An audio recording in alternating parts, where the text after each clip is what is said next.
Just let it go on and marinate a little bit. Let that chant marinate for a few seconds before we get going. Ah. Very nice, very nice, very nice.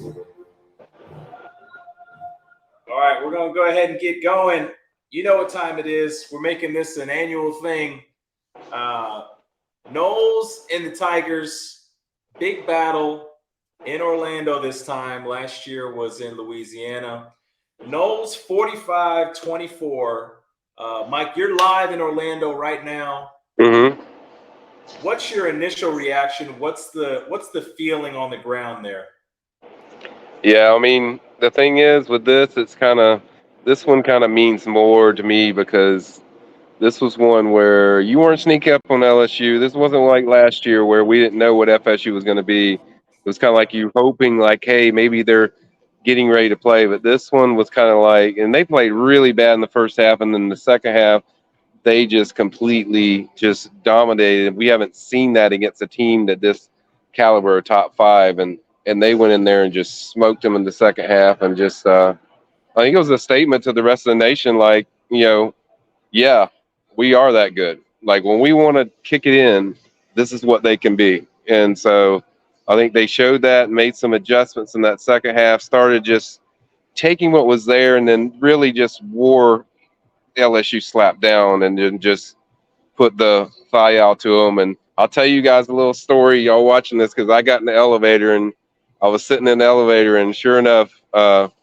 somebody popped in, and it was Angel Reese, LSU star women's basketball player, and she was like, I told her what I did, and she was like, they're good. They're really good. So Yeah. you earn their respect. So you get some respect from somebody that is that high level of playing in another sport, and they see it for themselves. And she was there with Cam Fletcher, who plays on the FSU basketball team, and I think not only did FSU deliver to the nation, but I think they delivered to even the peers of their opponent who they played. Like that tells you a lot about how far Mike Norvell has gone with this program and taking this program to where it's at. And I think people saw it even on TV. Like Mike was not happy, a lot of that time during the game, and even in the end, it was just business as usual. Like, hey, we're expected to do this. It wasn't like, hey, oh, we're excited, we did this. Like, hey, this is what we're expected to do, and I think they delivered a message to the nation. And if you think the recruiting was good before this with top five, it's fixing to go nuclear. With this one, I think this is a kind of a message to all the recruits out there. Like, yeah, they are that good, and this is just the start. Imagine what this team can do if they play two halves like that. So I think they're there.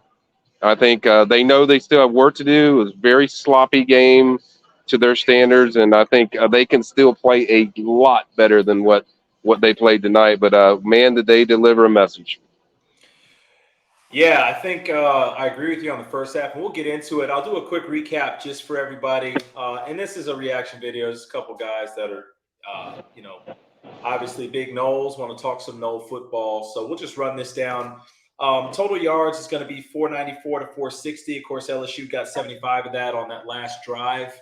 Kind of a broken play there. The thing that sticks out to me on this is the time of possession. And I talked to you about this on the phone prior to this recording. 35 minutes to 24 minutes and 37 seconds time of possession. It just felt like the Noles were on that football longer, particularly in the second half. That really stood out to me. Both schools averaged about 4 yards a rush attempt. In the air, Florida State had a slight advantage, 359 to 347. Of course, there was a long pass play at the end of the fourth quarter. We got to clean that up. But both teams had success in the air. One thing I noticed in the first half in terms of offensive play calling that was a little shaky was there was a lot of Mm-hmm. lateral stuff. I thought we got Mm-hmm. into trouble with a lot of the lateral runs, the lateral passing. They cleaned that up, and then going into the individual stats, the reason why I was so frustrated to be going laterally is, I mean, Florida State has hit the portal as well as anybody. I mean, obviously Colorado has smashed the portal too, some other schools, but Florida State, when you talk about getting guys that you need in the portal, when they go out there and they get a Keon Coleman, Goodness gracious, you get a Jaheim Bell. I mean, Keon Coleman was an absolute monster today, going vertical. Made it real frustrating to see us go sideline to sideline with some of the stuff when we could attack those corners and those safeties all game long. Keon Coleman, 9 receptions, 122, 3 TDs. Johnny Wilson, 7 receptions, 104, no TDs. Had a couple drops, could have probably had about $150. Jaheim Bell, of course, had the big touchdown catch for 44 yards, finished with 2 of 49. Jordan's numbers at the end of the day were 23 of 31, 342, 4 TDs and 1 pick. The 1 pick was horrible. He should have just ate the sack, but the 4 TDs were pretty masterful. And then he, of course, had another one on the ground. So accounted for 5 TDs. Statistically, this was a very pleasing game because I can tell you just from looking at the LSU Tigers on the hoof. In another thing too, I have no trash to talk about LSU because I actually think LSU's really good. I thought LSU was really good last year, and I think they're improved. I think LSU maybe was a little overconfident. Some of the play calling, I think, got them in trouble. They probably should have been up 2 scores in the first half, but they gave us an opportunity to make some defensive plays. We did. I thought they should have took points. But I think this LSU Tiger team is really good. They're really good on the edge. They're going to get a couple guys back. Their speed on defense is pretty overwhelming. And they have skill guys. The Gabe Neighbors guy is going to be as good as anybody in the country. Jaden Daniels be as good as anybody in the country. So I'm not going to sit here and bash LSU and make fun of the SEC. I hope the FSU can get into the SEC personally. I just think that it's time that the country gives Florida State the respect because for a second year in a row now, we've locked horns with one of the SEC giants. This is the team that won the SEC West last year. Now, we beat their butt last year in the beginning of the year, and we choked up and down the field in the last couple of minutes and kind of made that mucky and made it really, really close. But we outplayed them last year, didn't get our respect. Went beat Florida, who had the top 4 pick in the draft. I don't know how the Gators lost all those games with AR because he's awesome, but they did. So we went 2-0 versus the SEC last year, 3-0 if you want to call it versus Oklahoma. Still don't really have the respect. LSU was supposed to be the one that's going to run away with it. Some people thought they were going to spank us. They were a clear favorite. And then now to see the Seminoles come out there after a sloppy first half and just literally dominate the second half. Both lines of scrimmage, all the big plays, the big moments, coaching staff. Norvell was not jumping up and down. He looked like he had been there before. The program looked like it had been there before. I think it's time, instead of just trashing SEC or LSU or any of that stuff, I think it's just time to just say, hey, we're here. Give us our respect. I mean, what else do we got to do? Other teams are playing high schools their first week. We're out there away from home in a neutral site, playing a top 5 team and being damn dominant in the second half. I think it's just time FSU just gets their respect. Yeah, and I think coming in this game, the national media was kind of, I mean, there was a lot of national media all picking LSU, which that's cool, whatever. But I think a lot of people thought, like, hey, that was a fluke last year.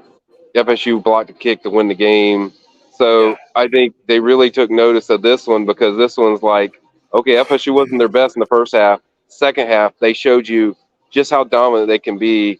I mean, that's why they add these guys from the portal. That's why there was a lot of excitement when they landed Keon Coleman. I know, Rico, you were out off the moon, Man. like when they got him, because Man. you knew what that guy was. And then you look at all the guys, Jaheim Bell, blocking his tail off all night, and then finally broke through in the second half late. And then it was just, they're showing what the program is. And I think now they have no choice but to show them respect. This isn't like, oh, you're going to sneak up on LSU and get them. It's like they were at their best. This is what the best LSU could offer, and they were right there, and they were leading, and then FSU took it to them, and they had no answer in that second half. And I think it's a message just to the nation, like, not only with the conference alignment, but show us respect of what a program is. Stop hyping these guys up and actually acknowledge what FSU is, that they can play with the big boys. They can play with anybody. It doesn't matter who it is. I don't care who it is.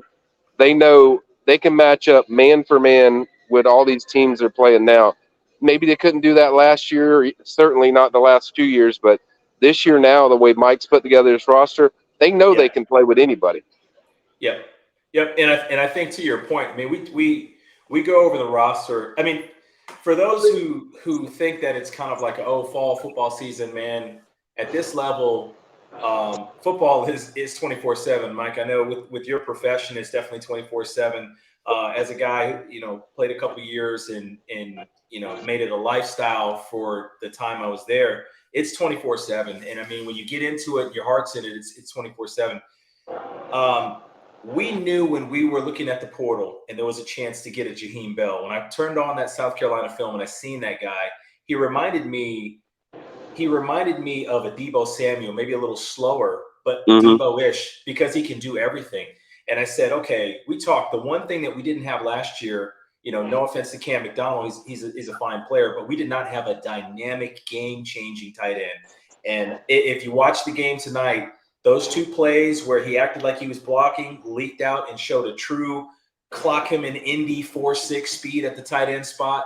Yep. Yeah. And then when you see the end around and he just demolishes an LSU defender like he wasn't even there, I mean, that is dynamic tight end play that we did not have. We have not had probably since Nick O'Leary.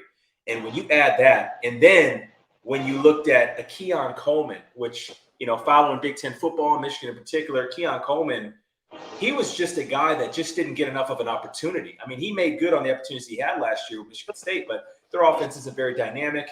And just looking at that physical stature that he comes in with, 6'3", 6'4", basketball guy, great hands, very solid speed. And then you think about putting him into this offense next to a Johnny Wilson.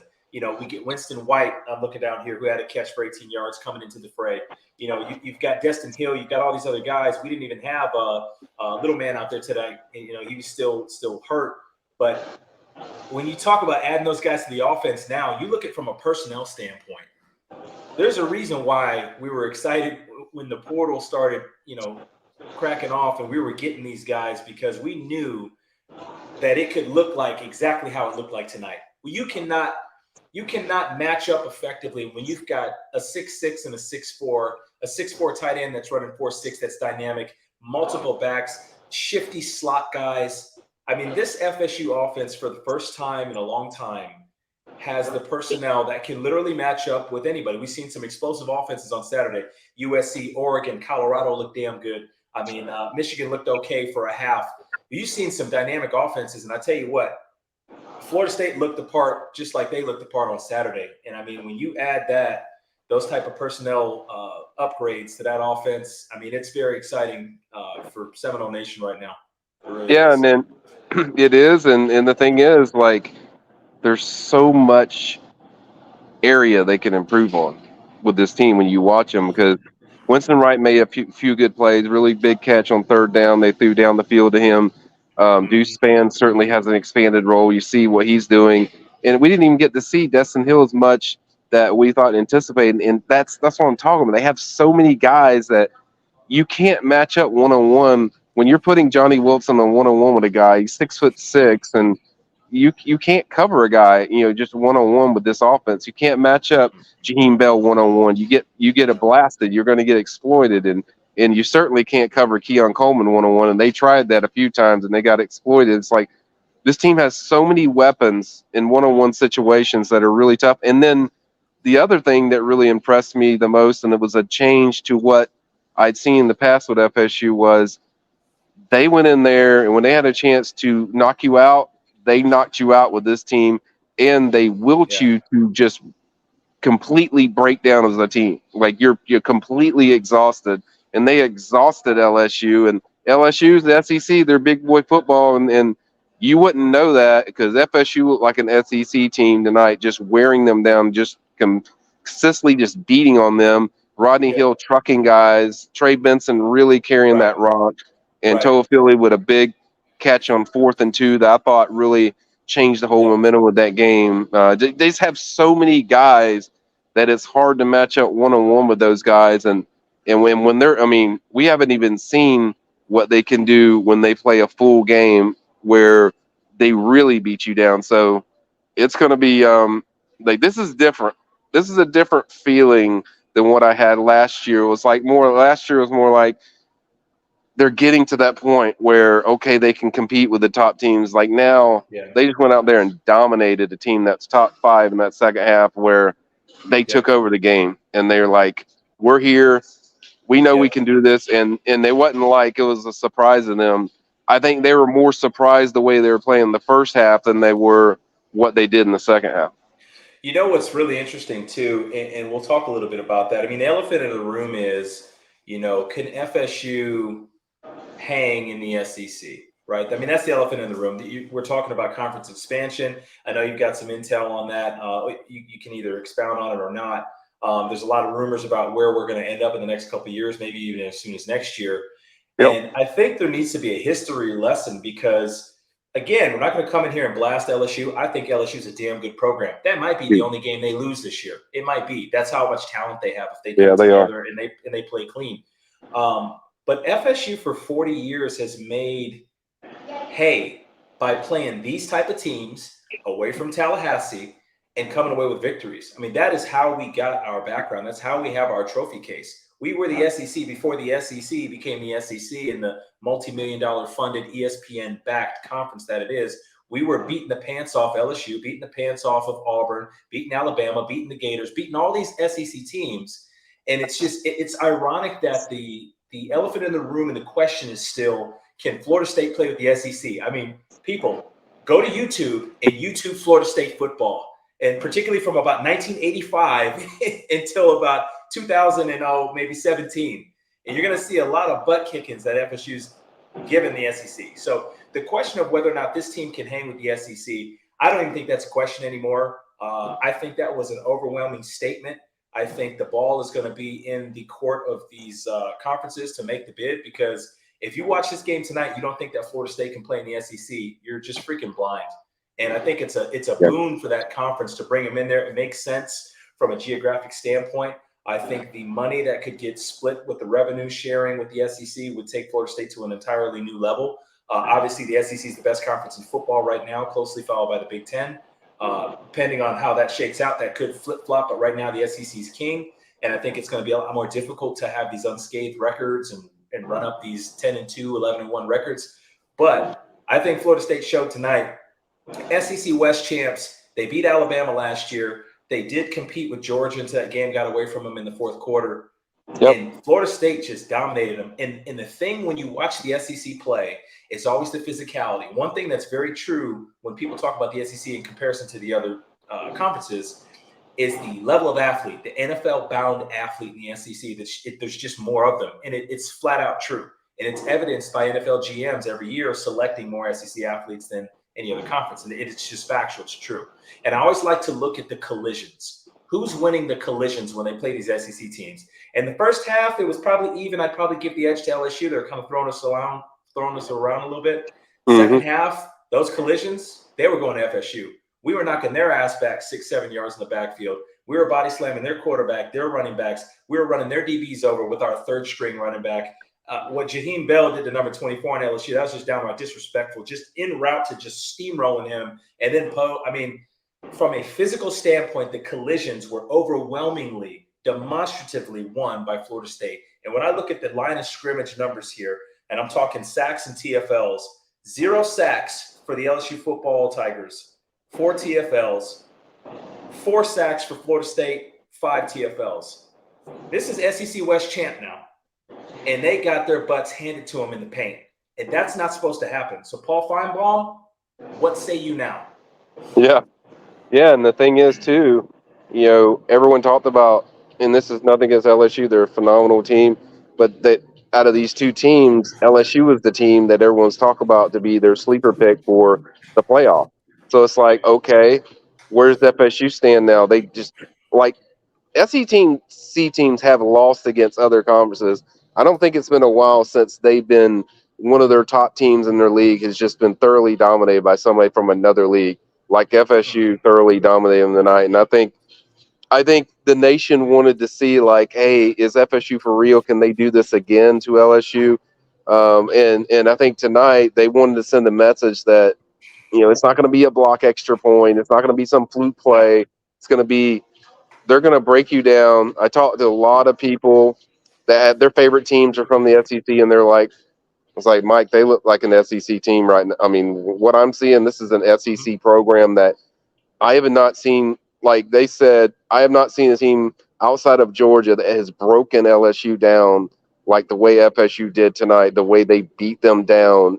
You talked about collisions and stuff, but they completely just wilted them down, and they're like, this is an SEC type program, and you could tell the respect had changed a lot about how people viewed FSU. I think they thought, like, hey, this team could get there. They like what Noles doing, but can they really beat down one of the top tier SEC teams? And I think tonight it was a big message to, like, it wasn't just like, I think FSU felt like they were already here, but it was kind of like the nation kind of recognizing, like, damn, these guys are really, really good, and they can beat you in a number of ways. If you want to go fast and tempo, they can do that. You want to go power and physicality, they can do that. You want to do schemes and stuff like that, they can do that. So they can beat you in a number of ways, and they did all that tonight. Just took it to LSU and never left any doubt in that second half. It was just total domination. And yeah, it's going to be a big more for that team, because FSU, we talk about Notre Dame being the most prized team, but I think FSU is creeping up there to be probably the most prized. If you're a recruit, they're the prize recruit, because they're showing that, Notre Dame still has to show, that top 5 win like FSU's doing. And FSU's done that now. 2 straight years you beat a top tier team. So now FSU, the value, I think people are now sensing what we've been talking about with FSU's value, why they're so valuable, because geographically it's in the state where everyone wants to be. Recruits love it. I can't count the amount of recruits tonight that have just blowing up my phone. They got kids that are going to be visiting there that never visited FSU before.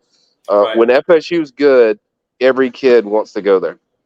And here's the thing, I'm looking at these scores, and like I said, there was some. First of all, I'll say this too: this is not a national breakdown. We'll do a show on that later. This is all Noles right now.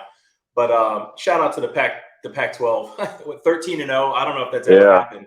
That's a pretty damn good statement. But I'm looking at some of these offensive outputs. I mean, obviously Oregon played a high school. They put up 81. Washington puts up 56. If we look at just the SEC schools we're talking about, A&M, Jimbo, shout out to Coach Fisher. Love Coach Fisher. Support A&M anytime they're not playing the Noles. They put up 52. Georgia put up 48.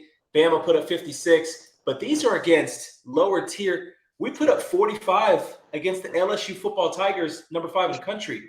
I mean, so no other team this week has had themselves challenged to that degree and performed at this level. And I'm not asking rank us number 1, give us the title. No, we're going to earn everything, because that's the FSU way. Mm-hmm. Dang it, it's time for some respect, because we stepped out there, signed up for an away and an away, or a neutral and neutral with LSU, which I hate these games. And the reason why I hate these games is because everybody doesn't play them. If everybody plays them, if everybody steps out and plays somebody, I love it. Let's go, all for competition. But we stepped out there and played a number 5 team in Louisiana last year. Okay, they weren't number 5 at the time. They finished, I think, top 10. So they ended up being the SEC West champ, top 10 football program. We play them first game, risk it all. And then we come back here, play the number 5 team, risk it all. Okay? Yep. And other schools are playing, not to disrespect the level of competition, but much lower competition. And it's bothersome, because if we lose this game, you throw us away for the national championship picture, because we basically got to go perfect. We got to beat Clemson 2 times. We're going to have to beat them in Death Valley. Then we're going to have to beat them again in the Carolinas if they're there, right? So we basically got to go perfect, beat Clemson twice if we lose this game. So what I want to see from the pollsters, what I want to see from college football is give us the respect now. We went out here, we put on the spectacle for you. We battled your top 5 team first game of the year, which other people are scared to do. Got other people playing much lower competition, getting their feet wet, easing in to the season, no injuries, playing a nice smooth game where they can execute. Well, in this game here, if you mess up, it's a pick. You want to do some lateral movement, some screen back pass against LSU football Tigers, that's a pick. Okay, if you're playing lower competition, it's just an incomplete. You can work on it later, right? Since we went out here and we dominated this team, we put on the spectacle, we gave college football their Sunday showcase. Give FSU the respect in the polls that they deserve, because these other programs are scared to do it. They'll do it next week. They'll do it 3 weeks from now. They'll do it a month from now. They won't bring their ass out their first game of the year and play a top 5 competition. They won't do it. So give us our respect, because we just went out there and did it. Second year in a row. Okay? That's all I wanted. That's all I want from college football at this point. If you're going to have certain teams come out here and play these marquee matchups, give them their respect when they look a certain way, because I'll be interested to see when this poll comes out. We're number 8 now. Are you going to jump us over Ohio State? Ohio State looked like absolute trash on Saturday. Are they going to beat Florida State if they play next Saturday? They absolutely will not. But let's see where they rank them. This is my issue with these games. It's why I dislike them. Not because they're hard or they're competitive or you could possibly lose. It's because everybody doesn't play them. And that's the problem that I have. And I hope that college football will rectify this. They're going to 12 teams soon, and they need to rectify this. When teams go out and play competition like what we played, like what LSU played in us, give those teams, when they win, especially in dominant fashion, give them their respect. So Yeah, you ain't wrong. I mean, everything you said is right on the money, and I've said that for a while. And like I said, I think that's why you saw. I mean, you talked about the points that FSU finished with, but a lot of those points were all in the second half. So they played like, I mean, they had 14 points at halftime. They had 45, finished with 45. So they not only faced adversity, but they went out there and destroyed the team in one half. What happens if they play a full game? They're going to be smoking teams. I mean, really bad. So, and like I've said this before, like they had to listen to people tell them that this win against LSU was a fluke last year because they got a block extra point. They were screwing up, did a lot of mistakes, and I think you also saw the maturity of this team. Of they're like, that ain't going to happen again. Like we get that position again, we're going to put them away, and that was the maturation of the difference between last year's team and this year's team. What they did, they went in there, put their foot on their neck, and said, "You're done. Like we're putting you away. There's not going to be any fluky 99-yard drives down the field. You tie it up and have to get an extra point block." It's like they went in there and just absolutely throttled them and said, "This is the new standard of what we are." I mean, I talked to KJ Bolden tonight, 5-star plus guy, and he was like, you know, they showed why I believe so much in this program and why I committed to them. yeah. That's why I went there, because I saw this before it happened, and tonight he got to see it in person. And I think it's a repetitive thing where people are now starting to kind of take notice that, yeah, these guys are for real. Give them the respect. They should be in the top 5 when the polls come out Monday. If they aren't, somebody needs to be fired. There's no doubt about that. They had the most impressive win out of anybody. It's nothing against Colorado. Great win. That's awesome. Great for Dion. Great for the program. Great for these other schools that play well. But nobody played a team as high ranked as FSU did. That was higher ranked than they were, and they beat them by 3 touchdowns. Well, Mike, there's teams that aren't going to play top 10 teams all year long. Yeah. So it's like, we got Clemson coming up in a month. So, and I don't mind that because Florida State has made their hay and they've got a background and they've got a pedigree for playing those kind of games. All I'm saying is that there needs to be respect. When you play a game like this and you're successful, there needs to be respect. Yeah. The challenge I see for Florida State now is that we did this last year. We got a big win. We came out there 4-0, and then we kind of stumbled. And when you look at the schedule, when you look at what's upcoming, okay, we have Southern Miss coming up. Then we're going to have Boston College. And then we have the big one that you and I are going to be at down there in Death Valley for Clemson. The challenge that I would issue to these guys, if I had a chance to speak with them, would be, can you maintain it? Can you maintain the fire? Because here's what the nation expects now, right? So now the nation knows that we can play with anybody, figuratively. I mean, you can make an argument that Bama or Georgia would be a little more sound and maybe not as arrogant as LSU was in the play calling. Probably be a little more difficult to beat them. Maybe a Michigan would be a little more sound in the play calling and not take as many risks. I would agree with that. I think it'd be much harder to beat those teams just because they're more sound. They take less chances. They're a little more disciplined than LSU is, albeit the talent level is the same. With the nation, I still think the general consensus is going to be, well, they can't keep it up. They can't do it every week. That's going to be, but where I get a little confidence from is when I watched it and I did some film recap, watched it again. I did not see a roller coaster of emotions from Coach Norvell or the staff.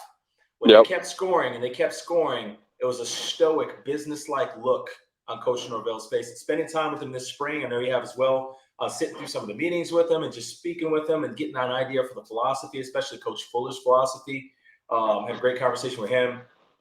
I don't know that this FSU team is going to give that general consensus what it wants. I think this FSU team might be a little different this year. I think there's more of a business-like approach this year. I feel like this is Mike Norvell's program. This is Coach Adam Fuller's defense. I feel like now you have a group that has completely bought in.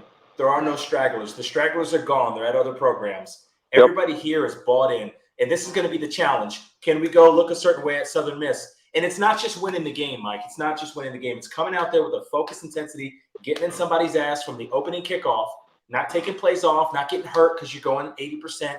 It's going 100% every snap. Do we have that discipline? I would think that we do, but it remains to be seen.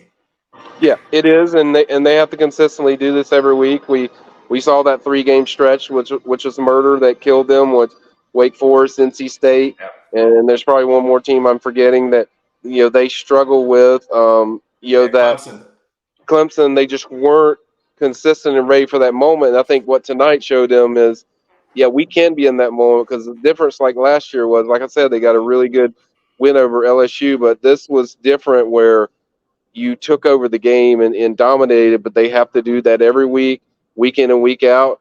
And that's why you had comments from Brian Kelly saying we're going to beat the heck out of this at Florida State, because a lot of people didn't respect them, and they probably still won't do that when they go into Clemson. A lot of people are probably going to say, oh, they're going to lose that game because Clemson's the team in that league. And so, but the week by week, it doesn't matter. You play Southern Miss next week. I feel sorry for Southern Miss because FSU was very sloppy in that first half. So I guarantee you Mike Norvell is going to be riding their butts really hard, this week, because they weren't too happy about how they started that game. And I think, too, that talks about the maturation of how you handle this excitement about FSU going this game. And I think they were a little tense when they started that first half in that game. And then once they settled down, it's like you stayed on the cues and stayed what their schemes are supposed to be, doing their responsibilities. Then they just settled in and played football, and they got their legs under them. They really did that, but they're going to have to do that consistently every week. And the more you win, the more consistent your program shows, the more people will start believing. That's what you have to do. And they know they have to do that. They have to do that week by week, and it starts next week, and then week after you're playing Boston College, and you're playing teams that you should beat, but you have to dominate them and do the same thing that you did tonight. And nobody knows that more than they do.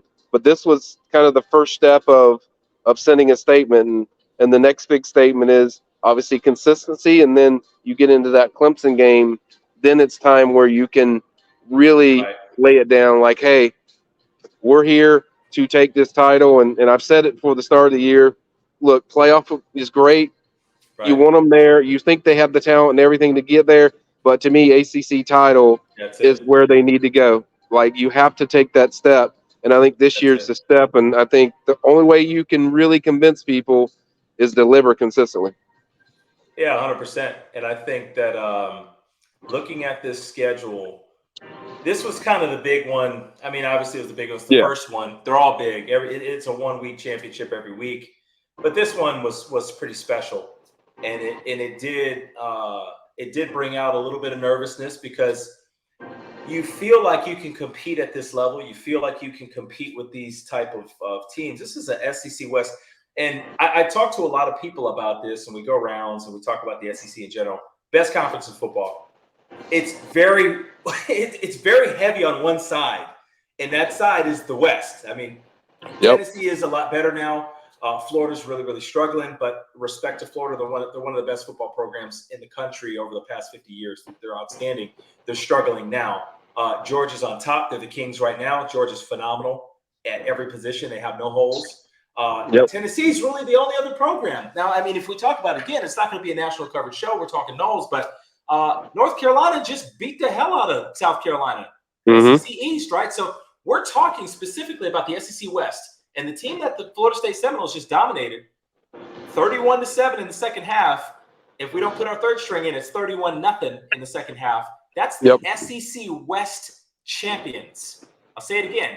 That's the SEC West champions, where the meat and potatoes of the SEC are, save for Georgia and recently Tennessee. Florida State just dominated them 31-7 in the second half on the way to a rout. That speaks volumes. So can we duplicate this week in and week out? Next week, first home game of the year. It's a nightcap, 7:30.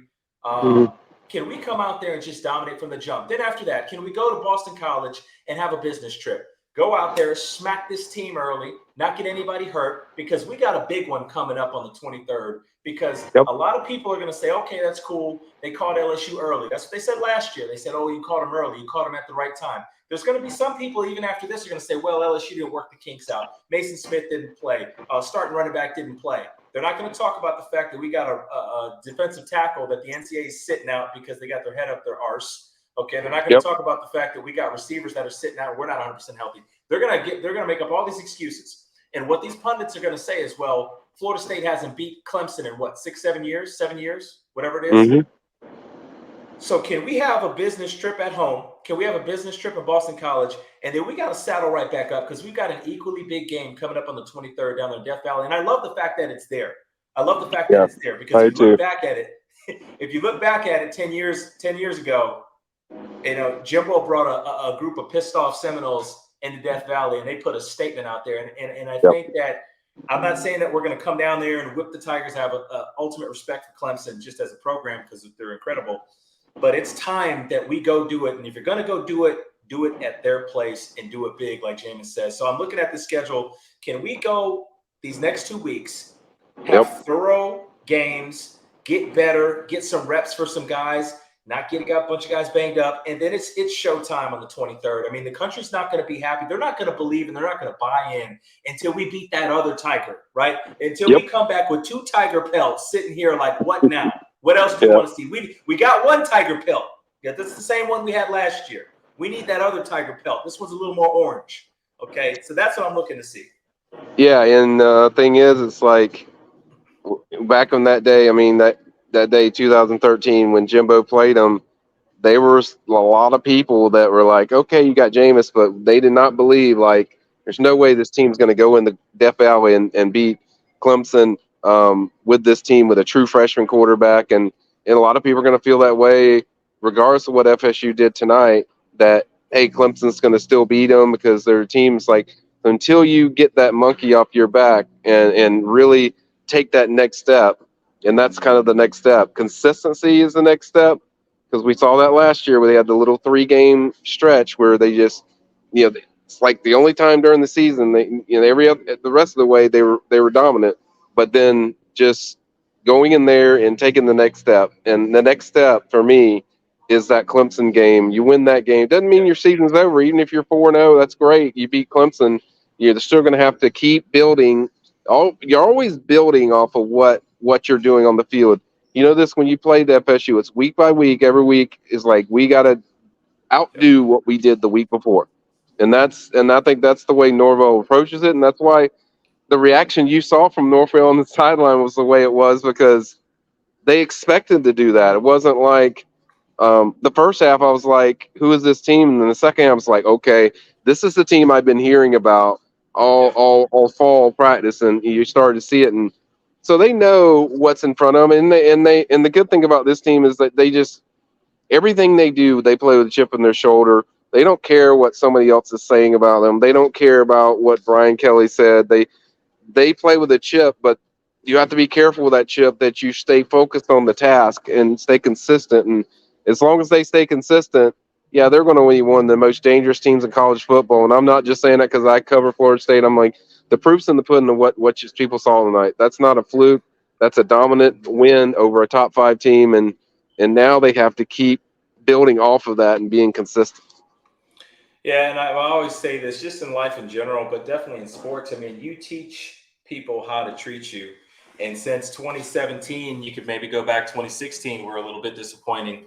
2017, I think we came in number 2, 3 in the country. We battled Alabama, had some things go wrong in the first half, ultimately got DeAndre Francois hurt, and then the game got away from us. I think it was 24-7 final. That was a one-score game for the most part. And since that moment, we've kind of just folded. We folded up until last year, this time when we rose up and we ended up beating LSU. We've just kind of shown the country repetitively, we'll compete a little bit, but we'll fold if the going gets tough. And so when Brian Kelly makes those comments, it's kind of like part of you gets a little upset. You get a little miffed because you feel like we're Florida State. You shouldn't say that. But, we've taught people how to treat us the last 7 years. We folded. We haven't been in big bowl games. Last year was kind of a turnaround, finished top 10, 11 in a coaches poll. But you teach people how to treat you. And I think when you have people who are going to disrespect your brand and disrespect your name, you don't clap back talking. You strap up and you knock the shit out of them. And that's what we did, especially in the second half. And I do not think there'll be another football coach who's going to come into a game against the Florida State Seminoles 2023 edition and say we're going to beat the hell out of them. I don't think even Nick Saban or any of these coaches, I don't think Kirby Smart would say that. I don't think Harbaugh would say that. I don't think Ryan Day would say that. I don't think anybody's going to say that, because now, after this 60-minute exhibition, we have taught you that you will not disrespect us and talk to us like that. You will not treat us like we're some D2 school or some FCS, low life. You teach people how to treat you, and we're still in the process of teaching college football how to treat us again. And so I think when you look at it from that prism, and if our coaching staff just kind of houses that and puts that into a form where they can kind of give it to the team in small doses consistently, I think you can get that consistent performance, because we haven't done anything yet. I mean, yes, we beat a great team tonight, but guys are texting and congratulations. I mean, I feel like Kobe, job finished. We ain't done nothing. We haven't won the ACC in years. We are the ACC brand. Florida State is the ACC. Florida State built the ACC, and we haven't won the conference in several years. Clemson's been kicking our tail up and down the field. We haven't done anything yet. Yes, we're supposed to beat the SEC when we play them. 40-something years, a trophy case full of evidence of that. Okay, so it's not disrespect to LSU, but we don't. That's not a national championship that we won tonight. That's us proving that we belong. So it's going to be interesting to see if this team can stay focused going forward, stay hungry, and understand that the stakes are higher now. The pundits are going to be looking. They're going to be a little more onto their microscope, looking for the cracks and the crevices. And when I look at these stat lines, we played, I think, 6 or 7 more defenders registered statistics than LSU. We're playing into our depth. I'm looking at Omar Graham, Gilbert Edmond, Malcolm Ray, CJ Campbell. I mean, we've got guys getting tackles everywhere. I know some of those are special teams. We got defensive linemen going everywhere. You mentioned earlier Deuce Spann, interesting stat for those who are geeks and like this kind of stuff. Deuce Spann is a wide receiver, probably played a bunch of snaps at wide receiver. He didn't record a catch, but he threw a ball for 17 yards, and he ran one for a yard. So it just explains kind of the versatility that we have right now with this roster. Super impressed with the flip of this roster by Mike Norvell.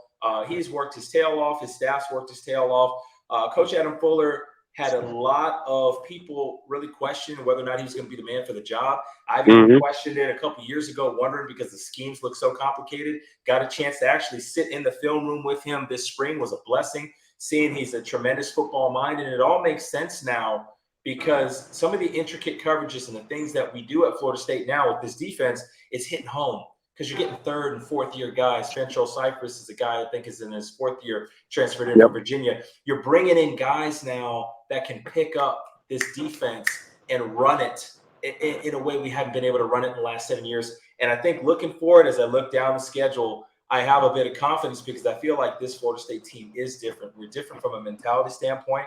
We're different from a personnel standpoint, and we're different from a spirit. When you look at a Jordan Travis, the spirit that kid plays with, he wasn't good enough for Louisville. Louisville didn't want him. When you look at a Trey Benson, he wasn't good enough for Mario Cristobal. Mario Cristobal had him up in Oregon, blew his knee out. He didn't even want to take him with him to Miami. When you look at the spirit of these guys, they come back. Johnny Wilson could have went pro last year. Got to work on the drops, but he's still a phenomenal receiver. When you look at a guy like Keon Coleman was effective at Michigan State. Could have stayed up there. Would have been clearly the #1 target. He decided he wanted to go try something different, come down here. When you look at some of the spirit of these guys and what they want, why they came back, Jaheim Bell coming over from South Carolina, the countless other ones, Tatum Bethune coming from UCF a couple years ago, Jerry and Jones. I mean, you have a lot of guys who came here, and I truly think that they came here because they want to win a national championship, win an ACC title, and that spirit, that work ethic. No off-the-field issues this year for the Seminoles that I can remember in the summer. I mean, how gargantuan is that when you have a team that's that focused, where we have no major incidents off the field, where guys are laser locked in, they're where they're supposed to be, doing what they're supposed to do for the betterment of the team. When I look down the schedule, I get confidence, because I'm seeing a team that looks like they want to win a championship, that they need to win a championship, and that they're focused to try to win a championship. ACC comes first, and that date down there in Death Valley with Clemson is going to be of utmost importance on the 23rd. But I just don't see the same Florida State that I've seen the last 6 or 7 years. I see something different. I really do. Yeah, and the thing is, I go back to what Jimbo had always taught me. When I would sit in his office a lot of times, and he would tell me like, we play to a faceless opponent. We don't care. Like, I want you to play. And he wouldn't say like, I want you to do something right until you can't get it wrong. He's like, I want you to do it right until it's impossible where you're not doing it wrong. And so Jimbo was very good at that, and Norvell was extremely good at that. And we have several media meetings with him, and he's like, he even says in his post game, if you listen to him, he's like, I do not care what somebody else does. I don't care what the other team does. It matters what we do. If we do what we're supposed to do, we ain't going to fail. We're going to get everything accomplished that we want to get accomplished. And I think that's the message he's trying to send to his guys. Like, doesn't matter what somebody else does. Doesn't mean that we don't respect them. We don't respect what the talent they have on their team or their coaching staff or whatever. It's like, but we have to do what we have to do. On the field and off the field, and the team now has the highest GPA they've ever had in the history of FSU football. He's doing things outside of football that's meaning something, that's connecting. It's not just football all the time, and then you're adding these guys. You mentioned the guys that from the transfer portal. When Johnny Wilson first got here, Arizona State people told me like, he's soft, he's not going to be tough, he's not going to be tough enough. But FSU, same thing with Trey Benson, that he's not going to be durable enough that you can run him. He's going to be hurt. He's always hurt. He's hurt his leg. So they have an eye for evaluation of talent, and that's what separated them from a lot of schools. It's why they've dominated the portal, and it's why they do so well now in high school, where it's translating in high school recruiting, where you have the top 5 class. I think they have a chance to get the number 3 class, maybe 2 class in the country. And it's why kids want to go there, because of their eye of talent, but also what they're doing and what the mindset that Norvell is changing with the Florida State. It's now back to the time when you played. Like, when we play, we expect to dominate. It ain't just we're expecting to win. It's like we're going to dominate. That's it. Like, at the end of the day, they're expecting to dominate, and that's the principle and the mindset that Mike's developed within this program, and it showed tonight. But they know that, as you mentioned, they haven't won crap yet. Like, they haven't done anything. They got to win titles, and they got to. They're focused. They don't just want to get to like, oh well, we'll win the ACC title. Like, they feel like this is a team that can compete for the national championship. That's what they generally feel. It's not like, oh, we hope to get there and they could be good. Like, they feel like everything with their makeup that they can win a national title. That's the way they look at it. What's interesting too is last year there was a lot of kind of just exhale and jubilation with the LSU win, especially because of the wild finish. It's almost kind of like a relief. And there is a sense of relief after this game because it's such a big game and LSU's so good. It's such a challenge to start. But it's like, as you ascend as a program, like as you get better, the stakes get a little higher, and the humility kind of comes along with that. It's like, we're not going to go out here and talk a bunch of trash and say, oh, the SEC sucks and all this stuff, LSU sucks. You're not going to do that, because now you're realizing, hey, we have a chance to go do something that LSU's done recently, which is win a national championship. We have a chance to possibly go play for one if we keep going and we keep our head in the game and stay focused. So it's like, it's interesting to see a program that kind of grows in confidence. It's almost like your respect for the process that it took to get there. Because I will say this, I think our fall from grace was partially, probably majority, on us. I think that we got a little arrogant, and I think that we thought we were bigger than the process and the system. And I think thought we could throw Band-Aids on gaping flesh wounds. And I think now, having climbed all the way back from that to a point of national relevance, which we are. We can't say that. Florida State is nationally relevant now. Probably got 20 people texting me on my phone. Awesome, look at this, yada, yada, yada. So people are watching. People know Florida State football now. It is back, and it's important again. Whether or not we go on to do what we're capable of the rest of the year remains to be seen.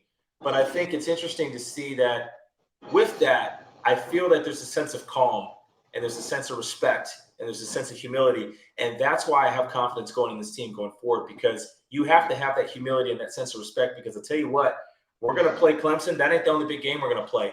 They've got every opponent can beat you. You got to have respect for all of them. But if you look at them and you kind of weigh the ones that are going to be really tough, Miami looked a little better on Saturday. They're going to want to come in and ruin the season. The Gators are extremely hard to play in the swamp. That Pittsburgh team has been extremely effective in conference play. we got to go down there in the cold and play them. And then obviously you've got Clemson. And if Clemson, if we're able to be successful in that game, you may be looking at having to play Clemson again in the Carolinas, or you may be playing a Drake May in a Carolina team for the ACC title.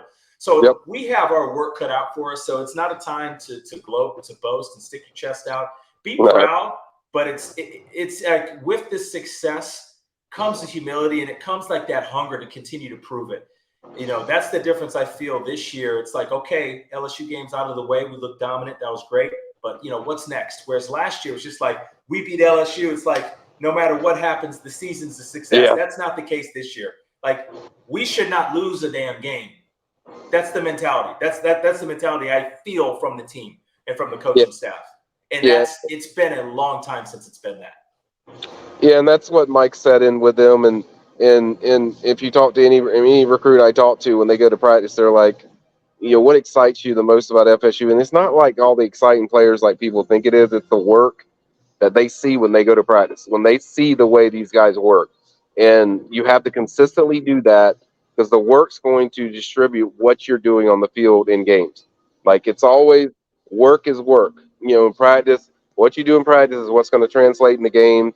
I mean, I know you've told me many times the practices are so much harder when you get to the game because you put so much in to get these guys ready, whether you're a scout or whether you're a scholarship guy.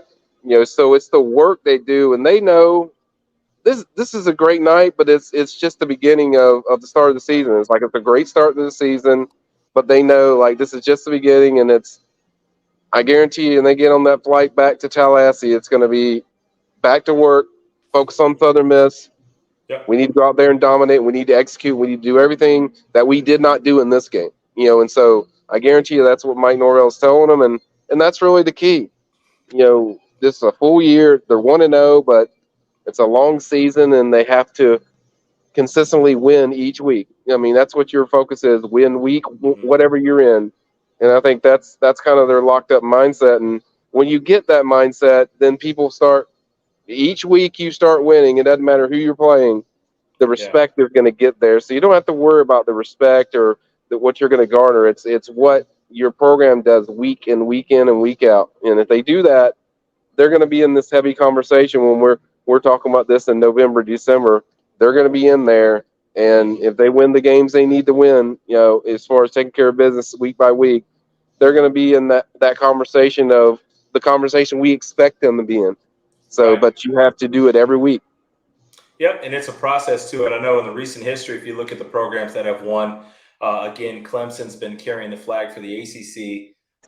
Georgia's obviously the king now, back-to-back champs. Bama's Bama. Bama, in my opinion, is still the standard. These teams, Clemson, Bama, even Ohio State, Georgia, Michigan to some extent, they've gone out there and they've won these big games. And they've proven that they can get on the dance floor and not embarrass themselves. But that's only part of the process. You know, you've got to be able to go out there. I know Georgia and Clemson had, I think, a neutral deal first game of the year. And both those teams, respectively, were successful and then went on to win championships. This is only part of it.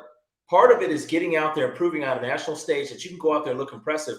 But you've got to do the rest of the body of work. You still have to be successful in your conference. You still have to go beat your rivals. You still have to get there, maintain the discipline, not get upset, get to your respective conference championship game. And then when you get to the big dance, like Michigan's found out, get to the playoff back-to-back years, that's great. But the season's not over when you win the Big Ten title. You got to get out there and you got to prove it. They lost to a TCU team last year. They should have beat by 20 points.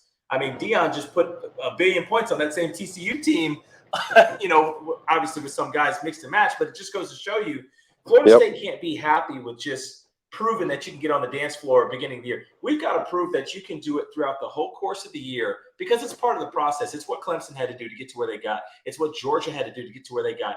Georgia even went as far as winning the SEC, had a home game in Atlanta, and then gave up a third and $1 billion and ended up losing the championship because it's all part of the process. So it'll be interesting if we can learn from others' mistakes and we can follow in the footsteps of some of these power programs that have been winning the last 10 years since we were winning and really just, you know, speed it up. There's no reason why we can't speed it up because we know what the blueprint is. Clemson has shown us. Georgia has shown us. Bama has shown us now for 15 years. And we have the athletes now. There's no team we're going to match up and be like, man, I don't know if we can keep up with these guys. Corners played their ass off in the second half. I thought we were completely mismatched in the first half. Corners really competed, particularly Ronaldo Green getting a huge pick down the sideline. We got physical with those guys. Safeties kept the bottle cap on. There's no team that we're going to play that's going to have the physical mismatches that LSU proposed in the beginning of this matchup. So to me, it's all about discipline and it's all internal. It's all about how focused can we stay, as a program, and can we put this our best foot forward and stay focused and do what we're capable of doing and follow in the footsteps of the programs that have done it before us. Because being able to dance at 7:30 on a Sunday night where the whole world's watching, that's only one step. That's one step. These other programs have been doing this, so now we're doing this. Can we do the rest? Yep, and you got to do it every week, and every week's going to get bigger, no matter who you play. And like I say, you play Southern Miss next week. I mean, that's one you want to answer and fix up the sloppiness stuff that you had, and then you Boston College, and then you got Clemson, and so I mean, and then it goes on from there. So it's only going to get harder, but you have to go through a process of this stuff every week by week. Like everyone's had to do it. Like nobody talked about Georgia until Georgia finally broke through and finally got the monkey off their back and won the game that they need to win. And that FSU's in the same situation, that you're going to have to beat the teams that you haven't got over that hump with. And it's really just consistency week by week. And this program knows that. So it's not like the mindset's not there. It's just you have to execute it, and week by week make sure that you're locked in and you're making sure that you're executing everything to the fullest. And you're not always going to have your A game. I mean, they certainly showed that tonight, that they didn't have their A game all the way through, but it's about just making sure every step you do is going to be a higher step you have to go up. That's why Michigan got to the level they did, because first they couldn't win against Ohio State, and then they figured it out. They worked on it. They developed like, hey, that's our hump. They got over that and certainly won some Big Ten titles. And FSU is going to have to do the same thing. That, like I said, they still haven't got any hardware. So you don't get no hardware for beating a team in the national matchup. You get the hardware at the end of the season when you win championships in your league. So that's the first step, is the ACC title, and that's kind of been my mindset. That's the goal for me for FSU, is win the ACC title. A couple things before we get off. It's always a pleasure doing this with you. You're one of the most knowledgeable guys, especially when it comes to talking FSU. Something I want to talk about, because I thought it was an interesting week. We all know the situation with Coach Deion Sanders at Colorado. There were some comments released this week talking about, is he a Nole? Is he not a Nole? I had the pleasure of meeting Deion. He was gracious to me. I've got nothing against the guy personally. He's obviously one of the greatest athletes that we've ever had at Florida State. And I think his success in college football coaching is pretty awesome. I think it's cool. I think he has a good heart for the game, and I think he has great connection with the players. I think this week was really interesting because it was kind of a powder keg, right? The comments made about FSU and the response from FSU, I thought was very classy, because there was comments made about not being a Nole or don't call me that or whatever else. And so it's like, from what I saw from the fan reaction, from the alum reaction, was kind of like, oh, okay, it kind of is what it is. Deion went out there and had a hell of a game on Saturday, proved a lot of people wrong, went out there, beat what was a pretty good TCU team. We'll see how they finish, but they were ranked pretty high. And there was a lot of love shown by Florida State. They were like, man, really happy for him. And I look back at that, and it's kind of cool in the sense, because there was an opportunity to go out there and maybe hate on a guy because he was kind of hating on the school a little bit or whatever. Deion has nothing to prove to Florida State. I mean, he did it while he was here. But it was kind of a classy move on behalf of all official statements released from Florida State, were all complimentary. And then Florida State said on Sunday night, hold my beer and watch what Florida State's going to do. We don't got to talk about anybody else. We're going to talk about former players or what the success that they're doing, which congrats to him and everything else. I love the fact that Florida State saved all their talking, and there was a lot of baiting in the media trying to get FSU people to say this or say that, and they ran that story through all the media outlets, and Florida State just kept the football and made an even bigger statement. Colorado put up 45 in TCU. That's impressive. We put up 45 in LSU, number 5 team in the country. And I love the fact we kept it classy and just did what we do on the field. I love that part. It's a kind of an elephant in the room. I know people kind of want to talk about it, but instead of expressing hard feelings, FSU just went out there and kicked LSU's ass. I love that. Yeah, yeah, and the thing is, it's like Dion's going to do what Dion does. I mean, Dion is much love and respect for what he did this weekend. He put his stuff out there and said, "We are here, we're coming," and they delivered in the first week. Now he's gonna. It's kind of what we talked about before. He's gonna have to do that all year, and I want to see what happens when. What's kind of the feeling when you go through adversity where, say, Colorado doesn't beat somebody that they're supposed to beat? What's his reaction? We've seen how Mike handled that, so I'm curious to see how Dion handles that. But it's a big week for Dion and all that stuff. But I love FSU's response where just focus on you. It's like, hey, if he has that success, great. We know he played at FSU. Odell Higgins is a roommate. I mean, a lot of these players and these coaches that played with him, they know him really well. They know what the relationships were with FSU. He can say whatever he wants to say, not a Nole. We know that a lot of that's propaganda and whatever. I've shared my feelings. I don't like some of the stuff, the way Dion's handled it and the way he does stuff. But at the same time, you can't hate on him when the results are the results. And the results are first week, the dude went out there, his team busted their balls. They went out there, got a really good win, and it's impressive. I mean, he deserves all the flowers and love. He deserves it all. But there's a process to it, and that's why I love about what FSU does. They don't really focus on the outside negativity of, oh, well, Dion said this. Oh, we're not going to respond to that. We're going to go out there and we're going to do what we do. And then they went out there tonight and kind of said, hold my beer as well. Like, hey, this is what we do. 45-24 beat down. And it's kind of like, let the results, always said this, let the work illustrate what you are. And that's what kind of FSU's motto, throughout this whole thing has been. And certainly, like I said, congrats to Dion. That's a big win, but there's a long season and it's a long process. And I knew after that game, it was going to be the talk of the weekend, and deservedly so, because he had talked a lot about, hey, we're here, better believe in what we're doing, and credit to him, he got the job done.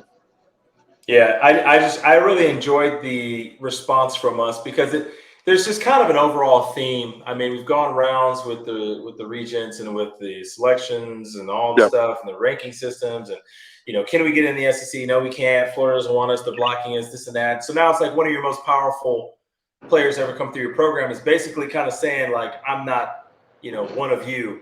So it's always like a FSU is kind of not good enough for some of the best guys that come through here, not good enough for the SEC. And so the only proper and due justified way to respond to all that is to kick the shit out of a number 5 team in front of the world on 7:30. And I just love that FSU focused on that.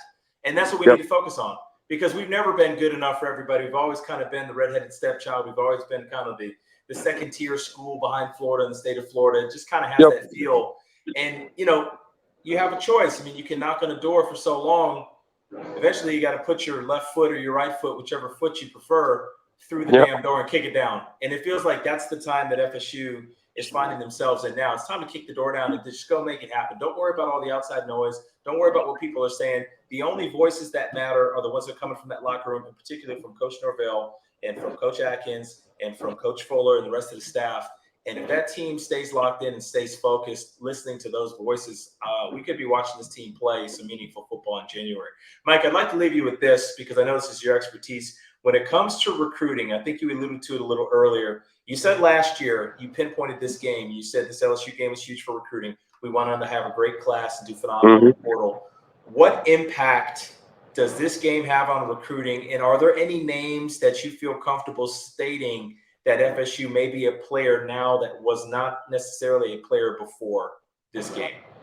Yeah, I mean, I think there's a lot of guys in play. I think the first thing it does, it solidifies the guys that committed to your program, like KJ Bolden, like Charles Lester, like guys that believed in you, that are high tier high school kids. But it also, the thing that it won't materialize until later is it tells transfers this is the place to be.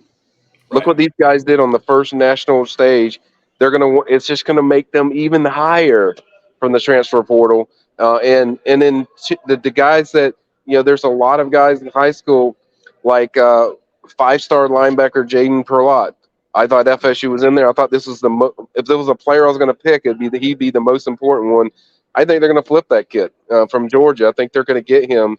I think defensive lineman L.J. McCray, another 4-star. I think they were behind Florida and Georgia to start the week. This game was big because he was there.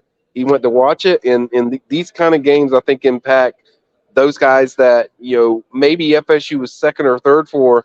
They're probably not second or third anymore. So I think these type of players, those two alone, are two guys I think make a dramatic. And then I would say 5-star wide receiver plus Jeremiah Smith, who was also there. I think that's another one that I feel like there's a strong momentum building. I'm not going to just go on record and say he's going to flip, but I think there's a really good shot that FSU pulls him because I don't see the same thing. The most competition is Miami and Florida. I don't see those teams on that level, what FSU is. And so when you have these games, it's going to impact a lot of guys. And I've said it before for the show, like I really feel honestly, and I wouldn't have said this before the year started, that this class is going to be number 2 or number 3 in the country. And you combine that with what they're going to do in the portal, they're hitting a ridiculous level that even as much as I love Jimbo didn't hit to this level. What they're hitting on every single level of recruiting, and certainly you didn't have transfer portal back then when Jimbo was there, but still there's a level of what they're hitting that I have not seen in recruiting.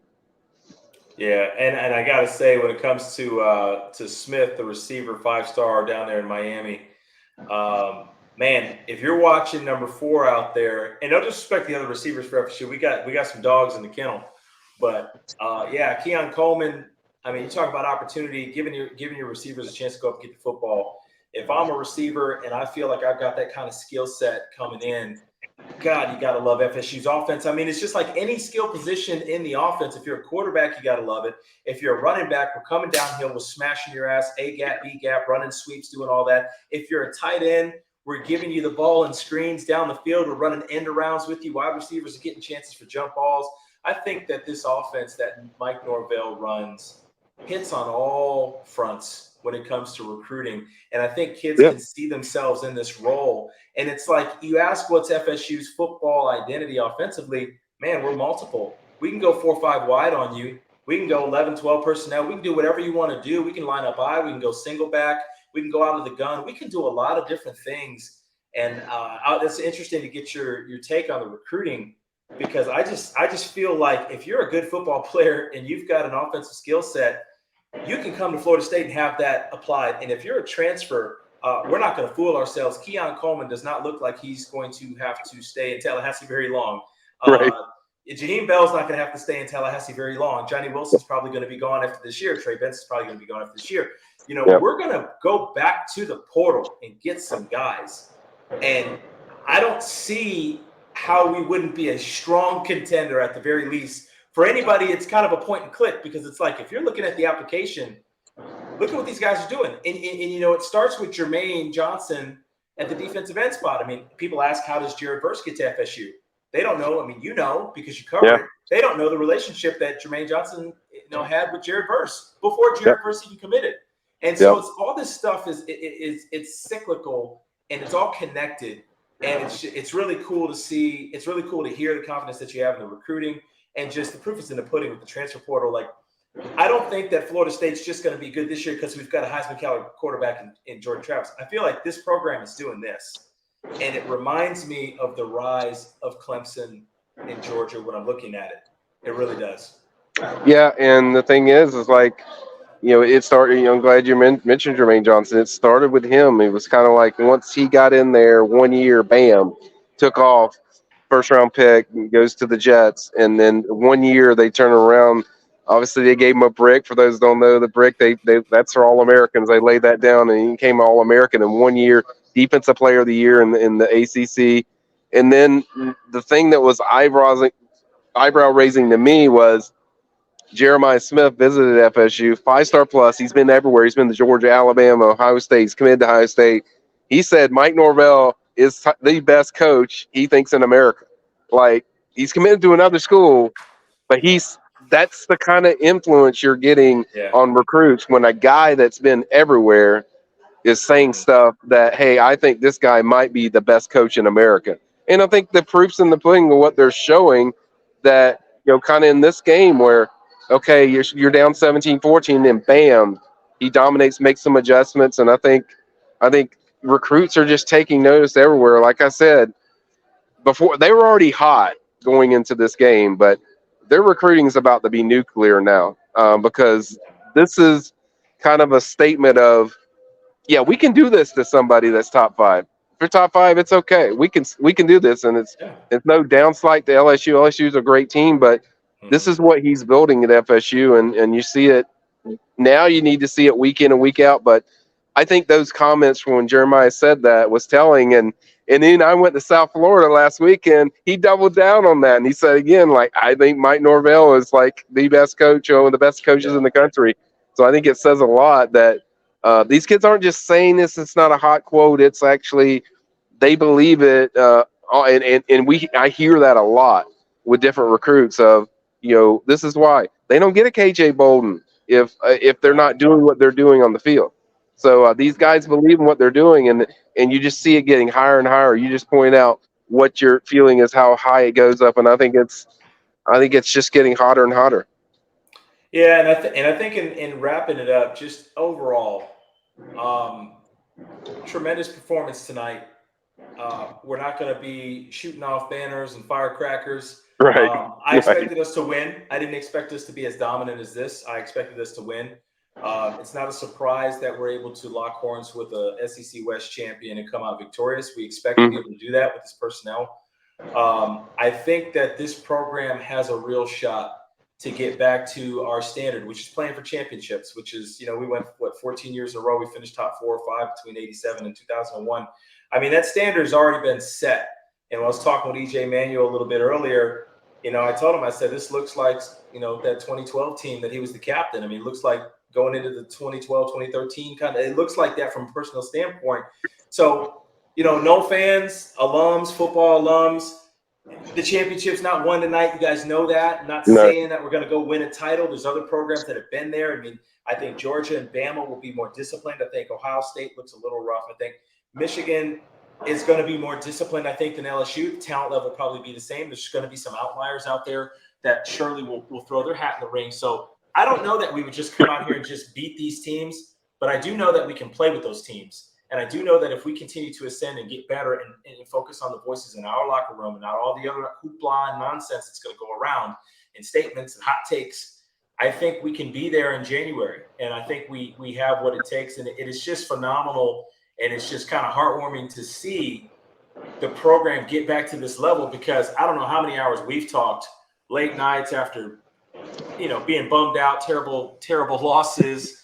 Um, to be here, it's kind of surreal to be back into the hunt, to have a football team that maybe played its hardest game of the year already in week 1. That's yeah, very possible. It's very true. I don't want to disrespect Clemson. Clemson's a phenomenal program. I just think that LSU team is really, really good, really talented. And we dominated them in week 1. And now looking at the rest of the schedule, there's certainly nobody that's better than them on the schedule. Now, whether or not they play up and we play down or whatever else, we have an undisciplined moment, or a team just plays fantastic, or rivalry games, whatever. There's no team on the schedule that's more talented, that's better than the LSU football Tigers. right. And we just dominated them. Yeah, and it's just consistency every week. I mean, that's what they're down now. It's not about if you can beat these great teams. It's about consistency, and now we need to see that every week from them. And it starts next week at Southern Miss. I know these are games that you should win, but they're still important to show consistency and growth every week. So, it's going to be a fun run. Yeah, well, we're going to sign off. That's an hour and 15 minutes of coverage. We knew we had to lock in and we had to talk about this one. Just a phenomenal game. It's going to be a great, easy night of sleep for us. But, we wake up tomorrow. We're back to the grind. You got a lot of recruiting stuff that you got to do. You're Yep. going to probably got to break this film down again. The team's got to get back to it, get back to work. Got some bumps and bruises, and I would really love to see some backup quarterback play this week against Southern Miss. I'd love to see some of the threes and maybe even the fours get in, because Right. I think the key to this team is going to be the depth. When I look at a Florida State, or I look at, say, a Michigan, or I look at – and I throw Michigan up there because I think Michigan is a playoff team this year. I do. Right. Georgia, obviously a playoff team, the best team in the country until proven otherwise, in my opinion. I think Bama's going to be fantastic. I think Milroe, the kid from Katy, Texas, looked awesome. Can't wait for that Texas-Alabama game. Yep. When I look at those three teams, Bama, Georgia, Michigan, not necessarily in that order, and I contrast Florida State, the ones and the twos I think are comparable. Like I can look at that and say, okay, Florida State's ones and twos can play with them. I want to see if we have in Tallahassee the threes and the fours, if we have the backup quarterback, if we have the overall depth. And that's what I'm looking forward to seeing against Southern Miss. Not to disrespect Southern Miss, but I want to see our depth on display. I want to see guys making plays so that if Travis goes down with an ankle, I want to see can Duffy come in there, can Rodemaker come in there. I want to see if these guys can come in there. Can Duspan, can he execute in the starting role? You know, Winston Wright, can you come in and execute in a slot role starting? You know, can we get some guys coming on the outside? I want to see Gilmer Edmond come in there and get 30, 40 snaps. You know what I mean? I want to see the depth on display because if I were to contrast FSU with the very, very top elite of college football, the thing I would question right now is our depth at a championship level. The ones and twos are great. In a perfect world, in a perfect prism where nobody gets hurt, sure, FSU could probably compete there. Do we have the depth? Yep. And do you have the depth, and do you have the consistency, and can you stay healthy with all the guys that you have? I mean, they do that stuff and they're consistent. You know, it's going to be a really fun ride, and they're going to have a really good chance to compete with several championships. So now it's just about consistently and continue that, and keep building what you're doing. Said that many times throughout the night. Keep building what they're doing. It's a big night, but this is just the start. Well, that is an hour and 16 minutes. Absolutely enjoying the night, loving it. End it with the war chant. It's always a pleasure to have the one, the only Michael Langston. And we're going to get into this work week here. It's going to be a great start to the work week. Nole Nation, we're signing off for now. Hopefully we'll see you guys again next week. Man, soak it in. Just a dominating win. It's going to be on the next week, though. Signing off.